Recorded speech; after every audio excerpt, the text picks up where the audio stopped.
What's going on, guys? I'm Chris. Today we're going to be talking about how easily offended people are. I find, and I'm sure you guys have recognized this as well, that this day and age people are so easily offended. I know there's the whole LGBT community thing going on, the gender stuff. I'm not talking about that. I'm talking about just in general. Let me give you a basic example to get an idea of what I'm talking about. Have you ever dated a girl that's ever asked you if they look fat in something? All right, now let's break down that question really quick. All right, if a girl asks you that, well, you have to say no, of course not. You look beautiful, honey, right? That's what you need to tell them. But what if they do? Are you supposed to lie to them? What are you supposed to do in that situation? Well, traditional societal standards would tell you that, yes, you lie to them to make them feel better. All right, but when you do that, what are you actually accomplishing? You're perpetuating bad behavior. So you're essentially endorsing the decisions that they've made up until that point that have led them to not be comfortable with themselves, or else they wouldn't be asking that question in the first place, right? So what do? Is it the clothes? It's probably not the clothes. Maybe if they are fat, they're fat. And I'm not fat shaming here or anything like that. This is just an example that's very common that I'm sure every guy out there that's been in a relationship has been in. So when you get asked that question, you have two options. You could perhaps telling the truth, maybe they don't look fat in it, but let's say they do, and you tell them that, yeah, you do look fat in that, right?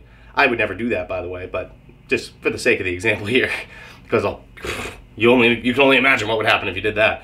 But let's say you did that, right? Or if you just say, no, honey, you look absolutely beautiful. Well, in that type of situation, you got to think about what you're endorsing there, right? So, number one, she doesn't feel comfortable with herself. All right, why doesn't she feel comfortable with herself? Because the decisions that she made in the past have led up to her not feeling comfortable, right? So that's number one.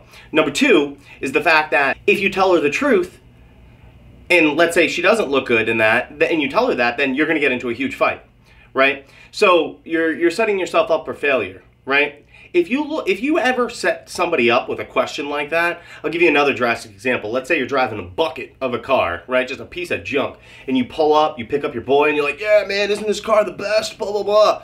Right? What am I supposed to say? Yeah, dude, this car's awesome. You got 300,000 miles. The doors are falling off. It's great. Nah, man, I'm going to be like, dude, what are you doing? Get a better car. So I know that makes me sound like a little bit of a dick, but here's the reason why I think we need to be honest with other people and also with ourselves. Is because if there's something that somebody brings to your attention, you have to acknowledge that that is their reality. And that's how they're perceiving you. So if they perceive you in that way, or maybe they see something about you or something, you can't just skip right over that. You can't let your ego get in the way just in order to preserve your ego. You can't let that get in the way. You need to open your ears and open your mind. If somebody tells you something, especially somebody that's close to you, don't get defensive. I think there's a correlation between who says something to you, the level of influence they have on you, and your level of receptivity. So let's say, for instance, you really look up to somebody, and that person you really look up to says something to you. I feel like oftentimes you're typically more inept to listen to what that person has to say rather than immediately get defensive. Imagine if when you went through your life, you took all of this criticism and always interpreted it as constructive. Sometimes it might not be true, sometimes it is, but regardless, you need to acknowledge the fact that that is somebody else's reality. Okay, so back to ourselves. So if you're in a position where you don't feel good about yourself, right? And you're looking to others for validation of what you've accomplished or validation in general, you need to knock that behavior off right away. And I'm going to tell you why. It goes back to endorsing bad behaviors. If you're in a position where you're looking for validation, then chances are you're insecure about something, you don't feel good about your life. In one area, maybe more, right? Because otherwise, why would you be looking for validation? All right? So you can't be in a position where you're overly sensitive, because otherwise you're not going to be able to interpret and grow and become better at a particular thing. It's almost like you're practicing a craft. Let's say, for instance, you're a salesman, for instance, and somebody listens in over what you said, and maybe you closed the sale, maybe you didn't, but they said, hey, listen, man, hey, Chris, I noticed you said this, you could have said this. Are you going to open your ears, or are you going to be immediately defensive thinking that you know everything? The fact of the matter is we can always learn more, we can always improve, and we can always do better. So if somebody that's close to you or somebody that you respect comes to you and tells you something that they think you could improve upon or perhaps could do differently, think about it, consider it, and be honest with yourself most importantly. Don't lie to yourself if there's something that you don't like or something going on in your life. Maybe you're not making enough money, maybe you're struggling with women, maybe you're in a bad relationship, any of these things, and somebody tells you something, I really want you to sit down and consider what they're telling you. Because clearly, they see a point of view different than you, and that's the conclusion that they drew.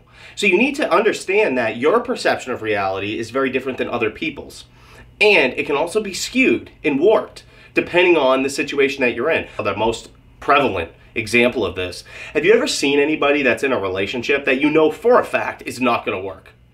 For a fact. You can just tell. Maybe there's too much of an age gap, maybe they fight all the time, but you tell that person, like, hey, listen, like, I've noticed this, this, and this, and it doesn't seem very healthy. You've changed as a person. You don't seem very happy any longer. And they usually will get defensive, right? Because you're kind of taking a shot at their ego. You're kind of hitting them where it hurts.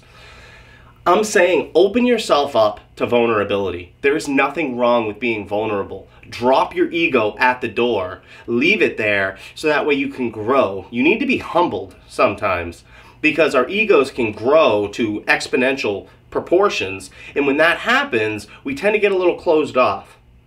We tend not to listen and understand what's being said to us. So stay humble. Don't be so sensitive all the time.